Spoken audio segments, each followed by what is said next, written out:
Selamat malam. Thank you for coming this evening. Zen means to become one. And this calligraphy that Zen Master Dae wrote right after World War II is an expression of this. The whole world is a single flower means the whole world is just one thing. Right? It's a nice poetic expression of that. So it points towards that. If you look at this Buddha behind me, you'll notice that it's using what we call in English the earth witness mudra.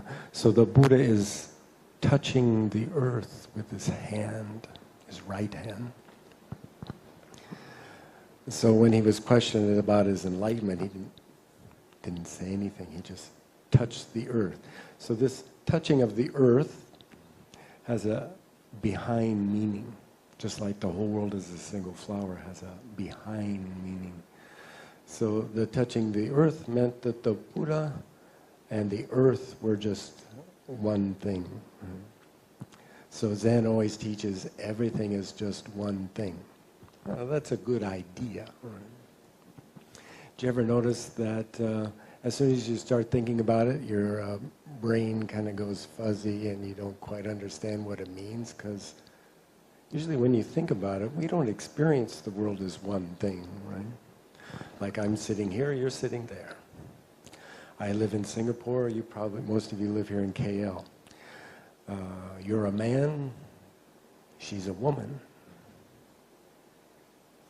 This is Malaysia, Europe was way over there. So usually we're thinking about things as this and that, good and bad, and moral and immoral. And some people are Buddhist, and some people are Muslims, and some people are Christians, and some people are Taoists, and some people are Confucians. So we're always like pulling the wings off the butterfly and making it into more than one thing, right? Always in our mind. But you can have an experience of everything becoming one. So that's what Zen is about. Zen means become one. Not think become one, but directly experience become one. So anytime you let go of your opposites thinking, this good, bad, man, woman, life, death, win, lose, anytime you let go of that idea, suddenly you become one. Boom. So that's what Mongong's the whole world is a single flower points towards. It's not explaining it, it's pointing towards it so that you too can have that experience. So when the Buddha looked up and saw a star, he wasn't thinking, well, I'm sitting here and that star's over there, but that's really not a star, it's a planet, and blah, blah, blah, blah, blah, blah, blah, blah, blah, blah, right? Our minds do that all the time. At that point, his mind was not doing that. He and the star became one. But when you think about that, it's beyond thought, right? It's based on an experience. So in Zen, many, many teachers have used some kind of technique to let you experience becoming one. And they did it many, many, many, many, many times. Right? So in the Chinese tradition of Chan, we have many stories about one. So in Chinese then, there's a famous Zen master called Zhu, and his teaching was always just one finger, right? He's famous, he's the one-finger monk. So no matter what anybody said, no matter what anybody did, he would just stick up his finger, right? So that's an interesting thing, right? You can see it, I'm doing it now. Right? But that's just a teaching that's pointing at something. Usually you fall right back into thinking like, well, that's a clever kind of teaching, right?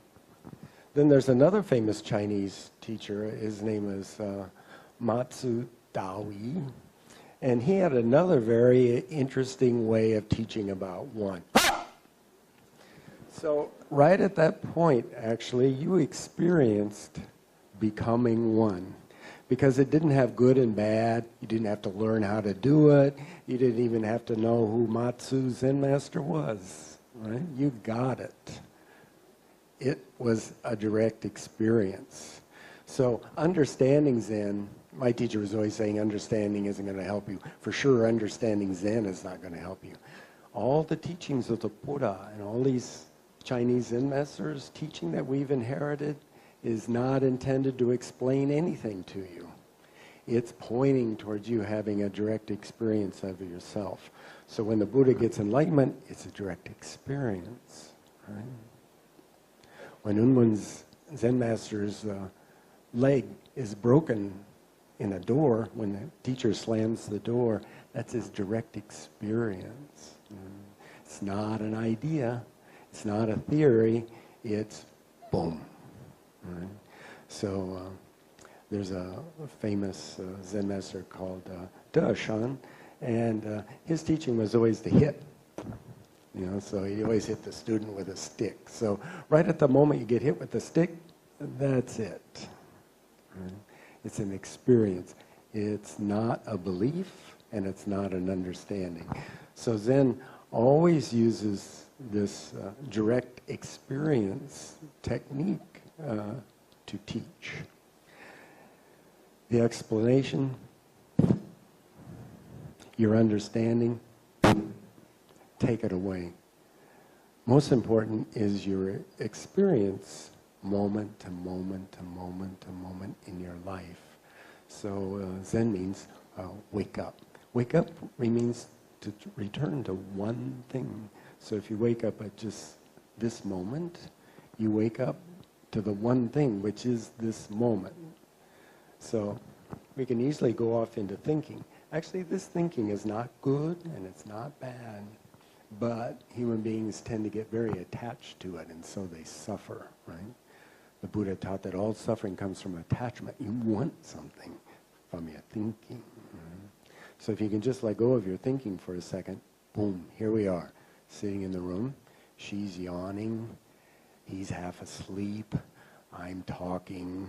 Some people want me to wind it up really fast. Some people think, wow, this is great. None of that makes any difference if you just let go of your thinking for just 1 second and wake up. So Buddhism is all about experience, not about belief, and not about understanding. So there's many, many, many stories in Zen about people who give up on their understanding. One of the most famous ones is Dae Kwang, Zen master, who was a very good monk. He was a scholar, but after a while he figured out, I'm not getting anything. So he just goes off to a temple to live by himself and take care of this old rundown temple. Then one day he's sweeping the courtyard, and his broom catches a rock and throws it against a bamboo, and it goes.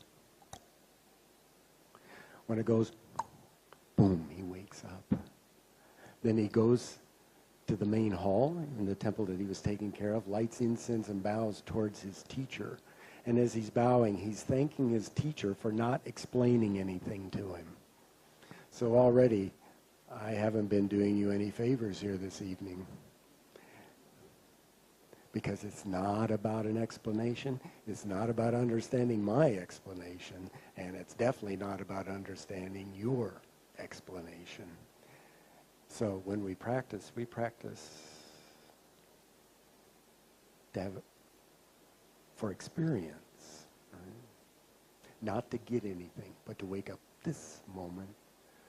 Then we call that enlightenment. But as you all know, enlightenment is not enlightenment. Enlightenment means wake up just now. So just now the aircon is on. You can hear it blows quite loudly. Right? The lights are on. I'm talking. You're sitting there. That's it. It's not special. So actually, you're always one. You just think you aren't. Let go of the thinking, automatically. Whoosh. So usually when we're in a situation where thinking, we're attached to our thinking, we're apart. Zen means become one. That's it. So this is the whole world is a single flower. So Buddha holds up a flower on Vulture Peak, Mahakashyapa smiles. Then Buddha knows, you know, he's not analyzing the flower. What kind of flower was that? Right? It's just, that's the first transmission, right? Incredible. Very simple, right? This is for stupid people. That's what I always like about Zen. You don't have to be so smart. You don't have to memorize anything. You don't even have to know anything. You just need to wake up just now. So thank you for listening.